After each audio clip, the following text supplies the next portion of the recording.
That's the strangest man I've seen. Having the mark of a Nazarene. He carries a prophetical message. Warning out the time and out the day.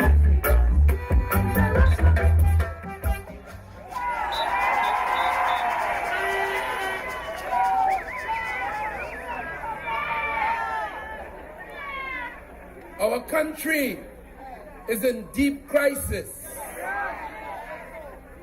Our economy, for example, has not grown in the last 5 years.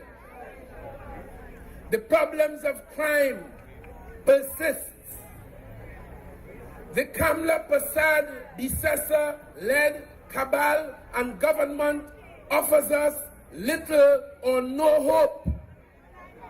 It was C.L.R. James, a great son of Trinidad and Tobago, who told this world accurately that the best sign of a society in decay is when those who are elected to govern or lead that society appears wholly unable to find solutions to the problems that arise.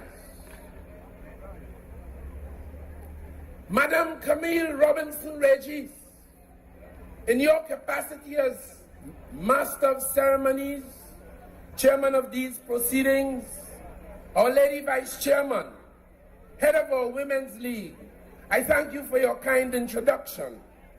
Our party chairman, Mr. Franklin Khan, former Minister of Government, former Member of Parliament, and of course, our indomitable, our principled, our strong, our man of integrity, our political leader, the leader of the People's National Movement, and the next Prime Minister of this Republic, the Right and Honorable Dr. Keith Christopher Ross. Make no mistake about that. A tailor living up the road, I spoke to him today, and he told me, in his opinion, I know shared by many, Dr. Rowley is the best deserving and the most serious man in Trinidad and Tobago and deserves to be the country's Prime Minister. Our deputy political leaders, Madam Marlene MacDonald, who just addressed us so powerfully, Mr. Rohan Sinanan, our campaign manager as well, and Madam Joan Yule Williams, who I promised a ladder to get into that wardrobe. A special good evening to you, my lady. All party officers, in particular our General Secretary, Mr. Ashton Ford, and of course our hard-working operations officer, Irene Namesake Hinds. Mr. Adrian Leons, my brother, Rasta taking over. A beautiful son, a beautiful presentation, his maiden presentation, reminds me of what it was in 1995 when I came, except of course, he's better looking than I am.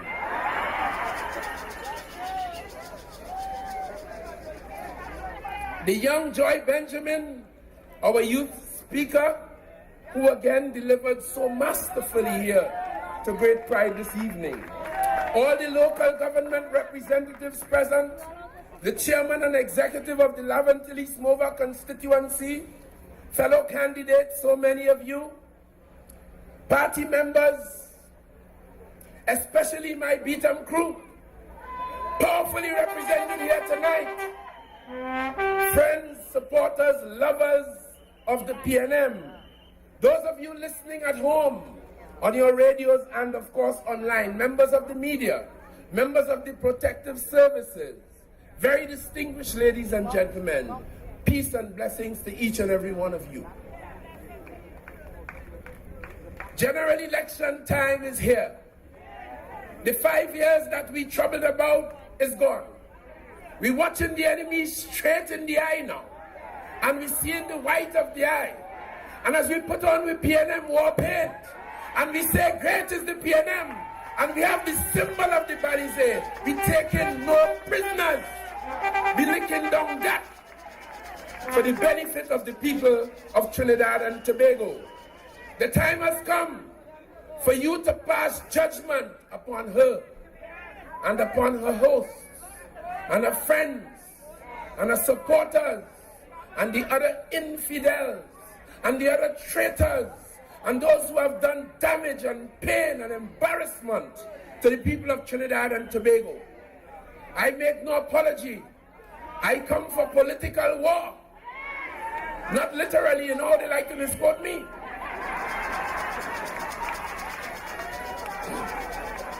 The Prime Minister is now shamelessly, not surprisingly, and shamelessly telling you, the people of Trinidad and Tobago, that she wants another 5 years to create a new Trinidad and Tobago. After you finish wreck it, after you rape it, after you embarrass it in the region and internationally, after you desecrated the cabinet, you desecrated the residents at St. Anne's, and if that wasn't enough, you desecrate your own. And now you want 5 more years to do that to me again, Kamla Prasad Bisesa? You think I born big? You think I kill priests? Or pundit? Or imam? Must Rasta bear this cross alone and all the wicked and heathens go free? Just say no! We coming to wipe out oppression, wipe out corruption, tear down Babylon, and set the people of Trinidad and Tobago free. That's what we come to do. She wants 5 years, telling us she going to fix the blue economy. Well, the only thing I know she is familiar with blue thing.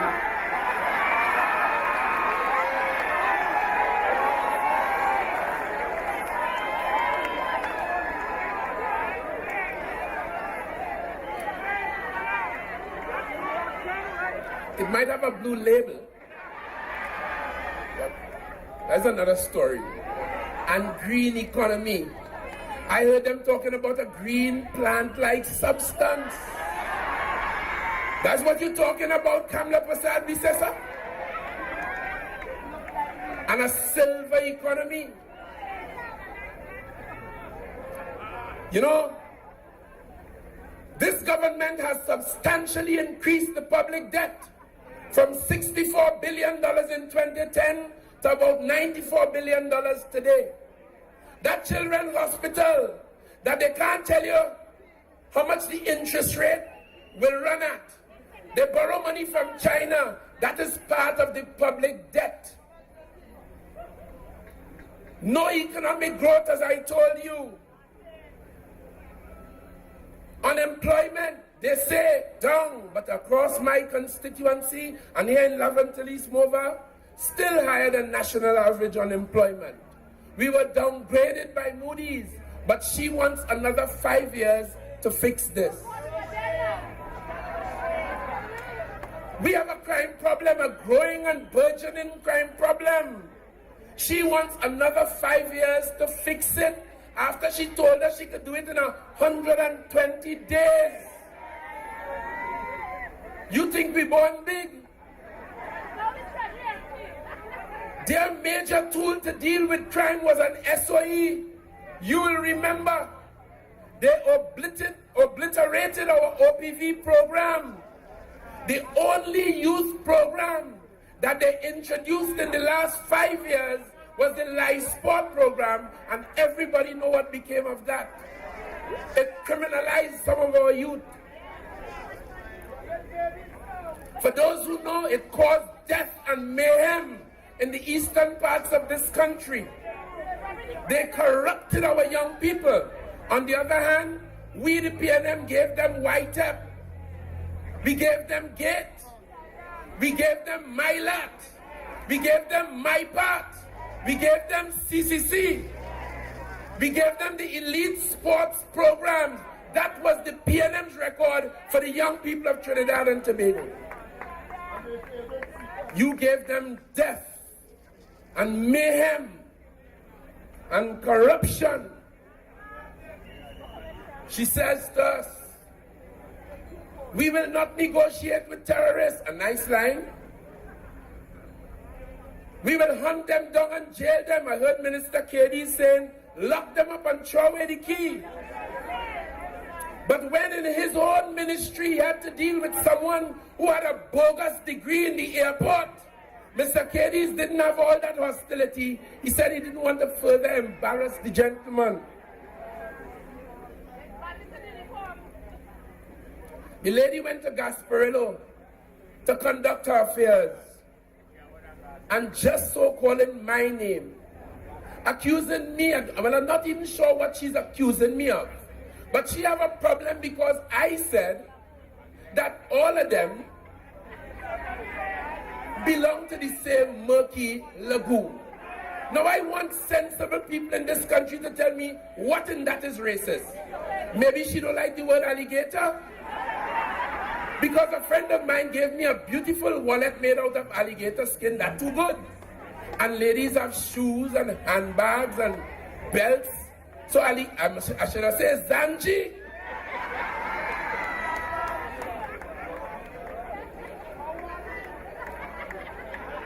What if that is racist? I was speaking and calling her to order. I was speaking about Mr. Ashworth Jack's house in Tobago. The people of Tobago confronted and cornered Ashworth Jack and asked him who built that house. And when he found difficulty, he told the people of Tobago that it was bought from his selling pumpkin and bodi and cucumber. The people obviously didn't believe him. They chased him out 12 mil. So when she saw that, she wouldn't answer who built she house. And why did the contractor hide his company logo while he was on site building the house? Because if I'm a tradesman or a contractor, and I get a job from Dr. Rowley or the Prime Minister, I will put that on my resume. That's something to be proud about. Why would you be hiding your label while you're working in the Prime Minister's house? That, in my language as a former police officer, is suspicious.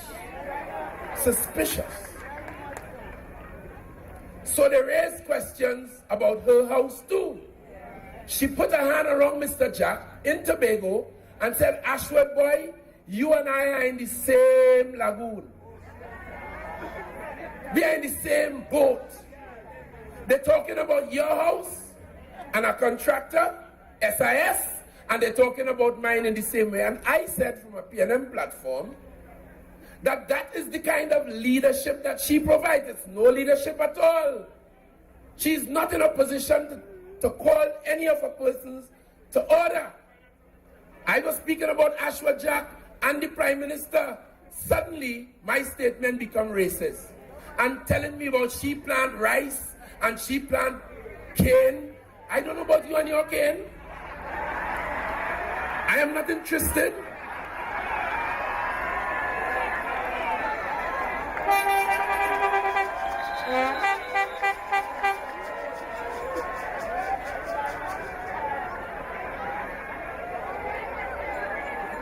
And go further to take time on a platform last night.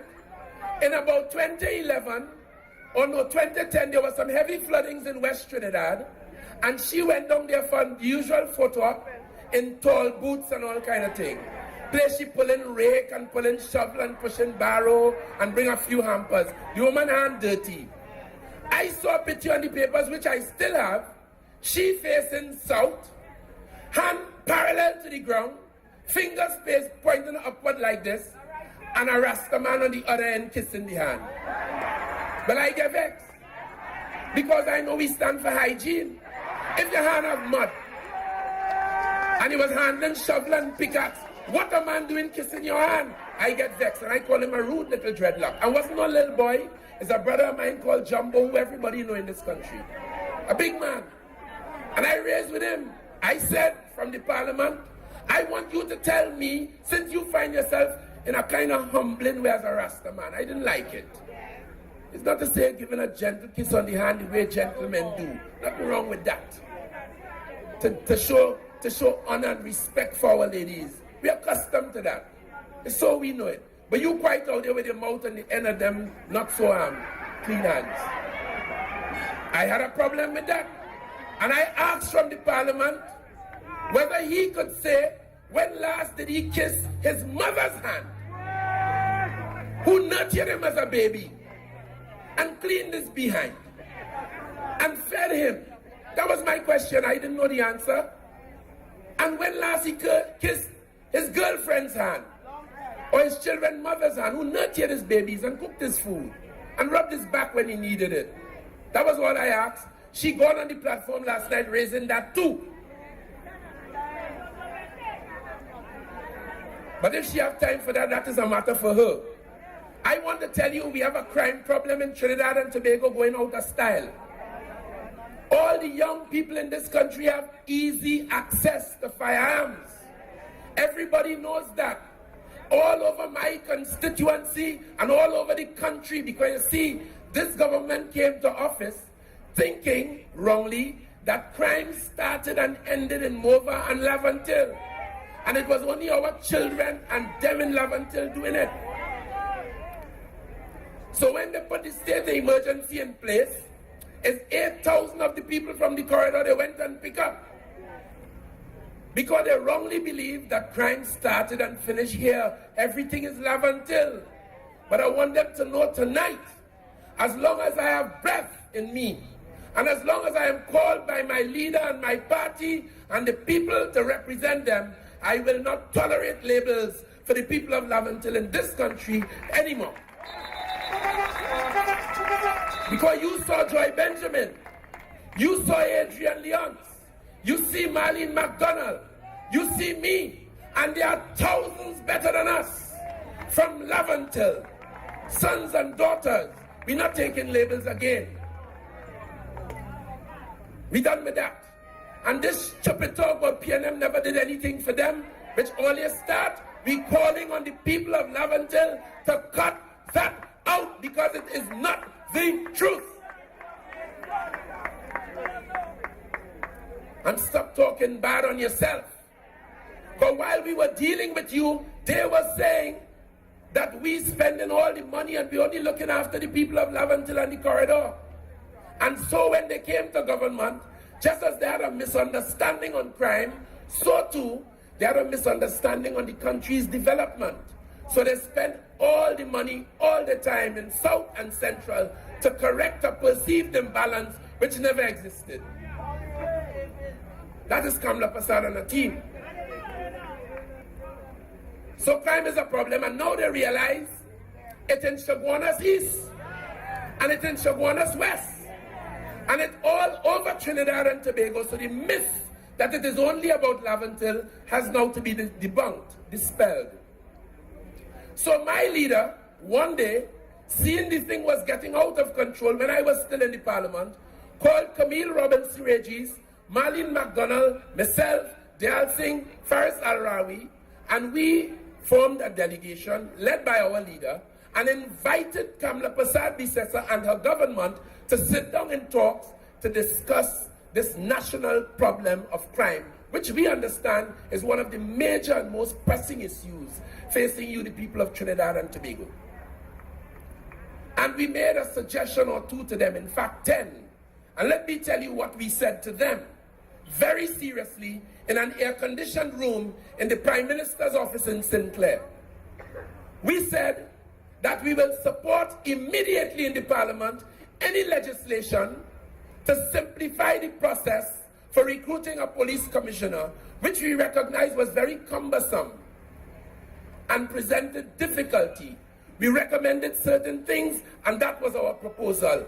All it required was the government writing the law, coming to Parliament, and we guaranteed them the opposition support. They never took us on. And we understood why later the Attorney General, speaking like Satmaraj does on behalf of the Prime Minister, told us it is better to have the commissioner acting as commissioner. That way you could better control him. Did I hear you say bloat? Oh. We recommended a manpower audit. Obviously, the police service is the major institution for dealing with crime prevention and crime detection in Trinidad and Tobago. We're not sure whether it has grown even in number to match the demands of a current Trinidad and Tobago.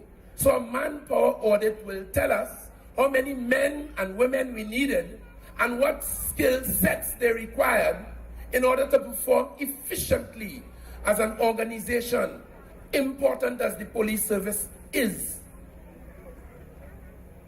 We recommended as well, especially in light of the fact that by then, that Prime Minister, on the advice of a police superintendent, she having overlooked the authority of the commissioner, wrote directly to Superintendent Prasad to get his advice about what has to be done with the SIA. She obliterated it. She said that Brigadier Joseph was spying on her. She paid millions of dollars in an out-of-court settlement for that slander. But meanwhile, we were now without a specialized intelligence gathering agency.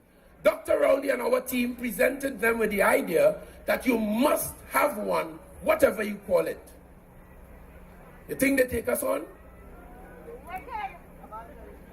We told them that the municipal police in the various regional corporations are there. The law is in place. When I was a police officer, I trained for 7 months in the police training college with officers of the municipal police, Port of Spain and others. They are trained as police officers, but they work with the borough or the city. We said their strength is low. They could do more to help the people of Trinidad and Tobago. So we recommend that you increase the strength in the 14 corporations immediately by 100 men and women each. That way we would immediately have 1,400 new police officers in our boroughs and in our towns and cities. They will look after public spaces, schools, hospitals, parks, cemeteries, and local assets, and free up the regular police to do investigations and other aspects of policing. You think they take us on? We recommended, important as crime is, a standing joint select committee of the Parliament, members from the Senate, independent senators, opposition senators, government senators, in a bipartisan, if you like, a non-partisan arrangement, in a joint select committee, so that we wouldn't be chopping and changing policy when governments change on the question of crime. You will have stability, as happens in England and in the more mature democracies and polities of the world. They rejected that too. We recommended immediately and told them we will support legislation to deal with witness tampering, because we understood full well that when witnesses, important as they are to the administration of justice, are interfered with and killed, afraid to come to court, the whole system could collapse.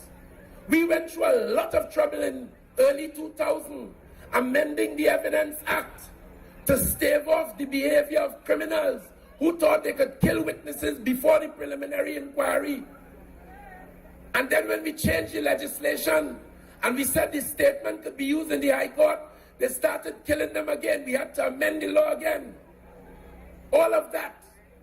We suggested that they bring legislation to deal with witness tampering. We now understand why they perhaps didn't do it. The then Attorney General was on the government's team in the discussions with us. And we observed their reluctance. The upshot of all of the thing is that the former Attorney General is now under police investigation, making history in this country. The first Attorney General sought to do had to demit office ingloriously under police investigation on an allegation of witness tampering. We suggested further home invasion I walked my constituency up the day before yesterday. I am sure Adrian Leons could tell you the same. I am sure every one of my fellow candidates will tell you. You meet empty houses in Morvant and Laventille and other parts of the country. I personally know when I represented here at least 8 families who had to pick up their Jaji bundle from their home and flee, leave all that they had earned behind because criminals pursuing them to kill them and the society or the state unable to give them the protection that makes them sufficiently comfortable. We suggested that this thing about home invasion must be a thing of the past. A man's home is his castle, and if I can't be safe in my home, where else will I be safe? So we suggested strong home invasion legislation. So anybody who come to put granny out of the house because she witnessed a crime, we will deal with that. They rejected that too. And then we suggested on the more social side, because we of the PNM understand this thing requires a total, all-rounded approach. It cannot only be militaristic. It cannot only be about police and arrest and charge. We're dealing with human beings too, and there are some social issues. So we recommended, in part, an urban redevelopment program recognizing that people want to feel proud about where they live. Like the people in Clifton Towers. They got beautiful homes. When you move, I see people move to tears when they get a nice home that they could be proud of. So we promised, and we began when we were in government, and we told them you should have urban redevelopment, improve the homes and the surrounding circumstances of the people. That way, they will be engaged in employment in that redevelopment, and everybody will benefit. The economy will be stimulated. Contractors will be at work. All manners of skills will be employed. And at the same time, the ambience will be improved, and the human being will feel a whole lot better. And finally, we told them, we support the CCJ, and you should take action now to bring it wholesale for the benefit of the people of Trinidad and Tobago as our final court of appeal. They didn't take us on. And the Prime Minister is on record as saying that she does not support the Caribbean Court of Justice, our Caribbean institution, populated with jurists from the region of the highest order, respected internationally. And she wouldn't support it because it didn't have no Indians on it. It doesn't reflect.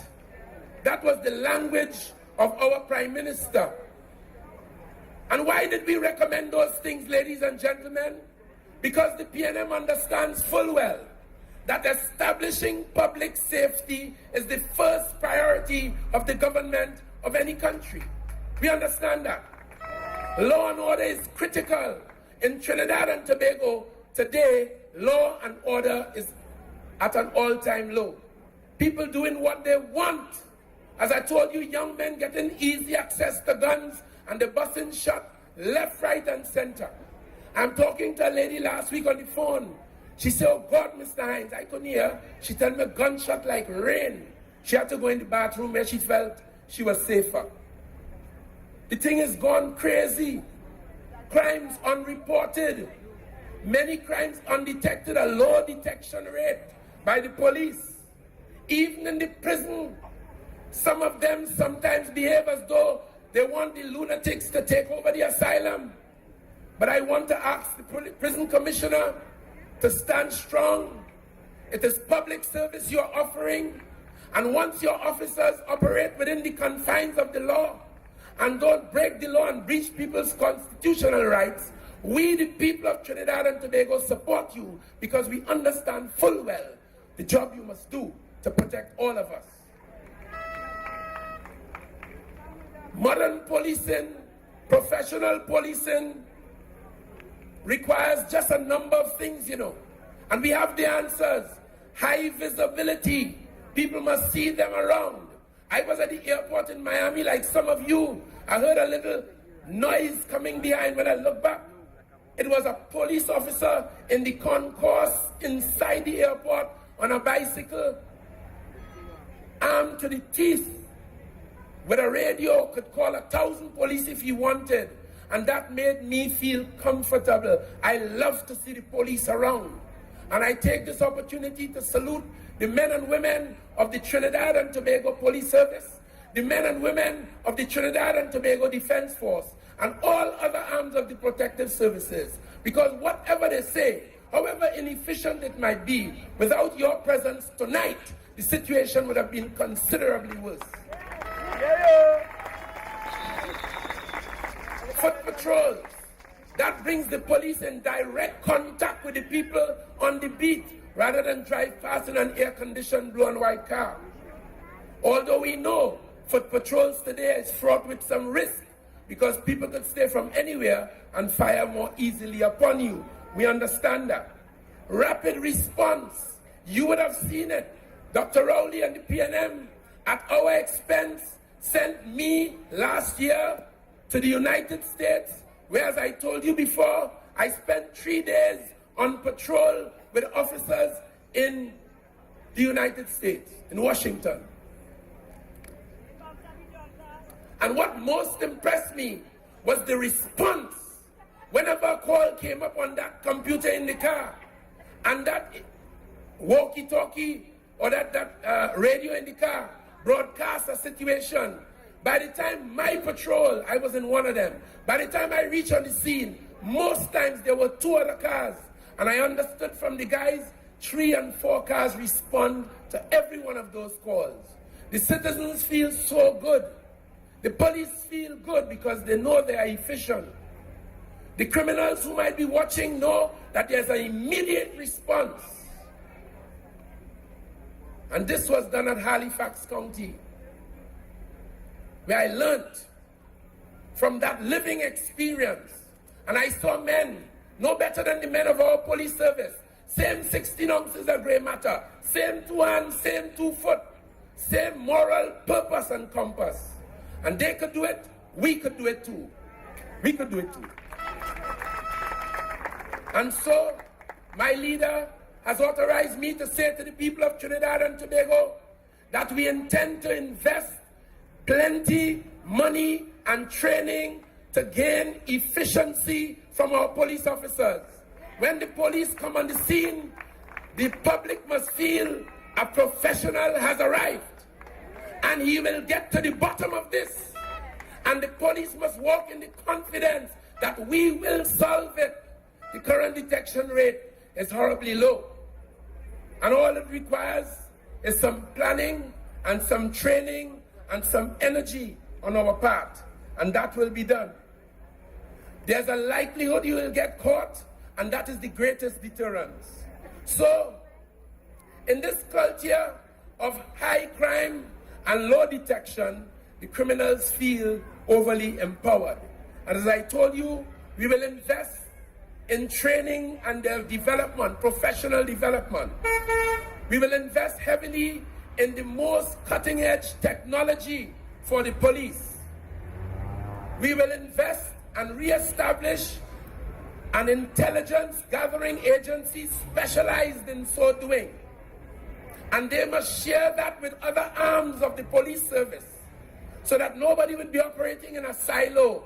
The left hand must know what the right hand is doing to the extent that that could be done safely. We will hire more educated people. Today, the requirement for the police service is 5 O-levels, including math and English. But we want to recruit people who are qualified in various fields. Today's policing requires all kinds of skills, even theology, in terms of dealing with people in this modern and demanding society. The focus will be on solving crime. And we want to see, after a short while, we are confident that our police officers, because during the state of emergency, I did not like it, I thought it was unnecessary this government abused state of emergency powers. They abused the people of the country quite unnecessarily. But I saw the police service during the 3 months or so of the state of emergency execute 8,000 warrants in Trinidad and Tobago. Warrants that might have been getting cobweb in desks in police stations around the country. And that showed me, that was the only light in that dark tunnel.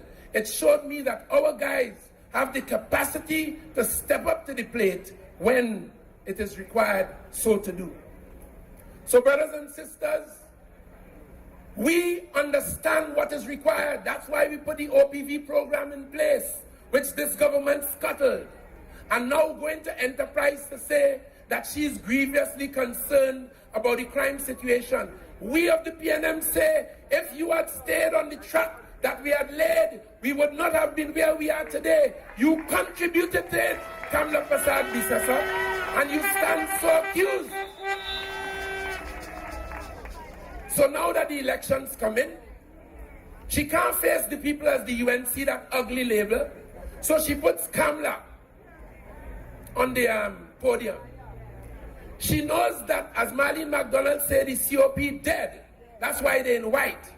Dead white corpuscles, aka pus. Corpse. She can't send the corpse to the East-West corridor to take 6 seats again. No more big mouth Arnold Roberts, who talk a whole lot about $2 million flag and then gave one man 18 times 2 for a job that was never done in the life support program. She can't come to you and talk about corruption. She can't come to you and talk about good governance. Because now they have to account for their lies. Every Monday morning they were lying to you, wouldn't they? They were deceitful. They were spiteful. They were wicked to some people. Fired about 4,000 people who they met on contract across the public service. They practice racism too. They practice discrimination. Bogus degrees are plenty. Plenty Reshmis, or they only know about one Reshmi. It had more.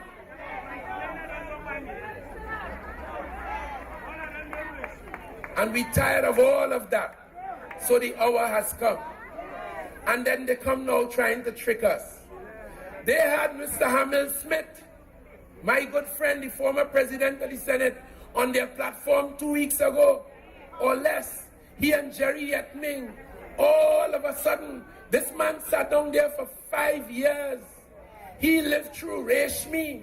He found nothing wrong with the behavior of the government in clause 34.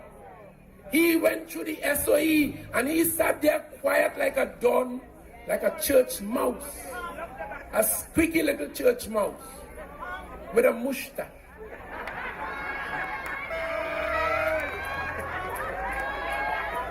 Now all of a sudden, he come into form party and went down by the EBC to register party. But I haven't seen the logo as yet.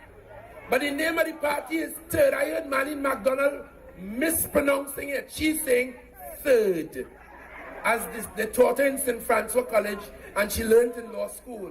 And Granny taught her Third. T-H-I-R-D. That's a mispronunciation. It's T-U-R-D. And I checked the Oxford Dictionary today and saw the meaning of T-U-R-D, and it said a pile of excrement.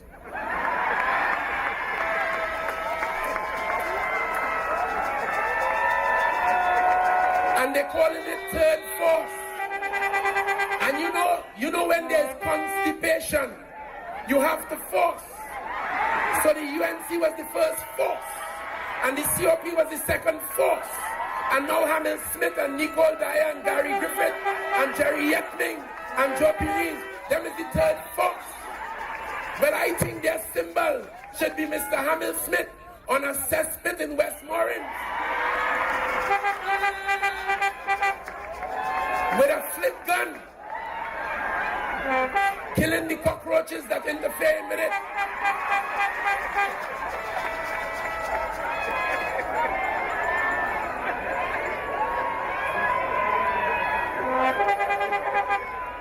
This is an insult to the people. What do they think? They think we are foolish? So you come to represent the COP to us, a second generation COP, after spineless Prakash and Arnold Roberts and them caused us so much grief. You on the corridor voted for them, and they took your 6 seats and carried it, just like my friend, and put it at the feet of the Prime Minister. And for 5 years, she gave you pressure. She raped your country. She embarrassed you. Destroyed all our institutions. Whether it's Integrity Commission, Cabinet, even the office of the President is now under threat. The citizens are demonstrating disrespect in a way I never expected. I began by telling you, ladies and gentlemen, that our country is in crisis. I began by telling you that Kamla Prasad-Bissessar and her government is part of the problem. I should really have told you they are the problem. And come September the 7th, you and I all together have our opportunity to reject their lies, to reject their deceit, to reject their racism and discrimination, to reject their oppression, to reject their corruption, and give Trinidad and Tobago a chance to breathe again. We give you an assurance. We give you an assurance that we will provide your country with stable, solid PNM government, led by a serious man, a man of principle and class and integrity, a man who we have absolutely no choice but to respect, a man who told me once, I told you before, in a conversation about leadership and the behavior of a cabinet minister that was in Kamla Prasad-Bissessar's government. I happened to call my leader as I closed, and we are on the phone, and I raised with him the behavior of a cabinet minister who has since been fired. And he said to me, Fitz, she can't fire him. I said, why? He said, she does not have the moral authority. And then my leader said something that was remained on the tablets of my soul and will remain so until I die. I hope he doesn't mind me revealing this.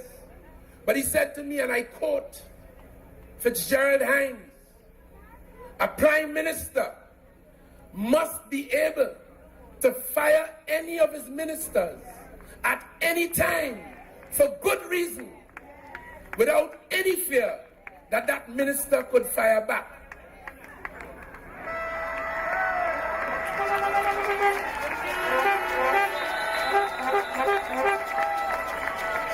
Today, she fired 25, and everybody firing back left, right, and center. Living room, bedroom. How did I know she had a long work week? It's fire back, they're firing back from Wednesday night to Monday night. Kamla Prasad-Bissessar, we have borne your burden for 5 years. It's time that we, the people of Trinidad and Tobago, ditch the lady. The 7th of September is our time. And we will all go to Bali's house on that evening. After we have done the business, the old people, the young people, the professionals, the men and women of the cloth, the grassroots, the men, the women, the talented, the not so talented, all of us will deal with you on September the 7th. And we of the PNM will shout in great triumph and rejoice. Great is the PNM. Great is the PNM. Great is the PNM. And we have prevailed. I thank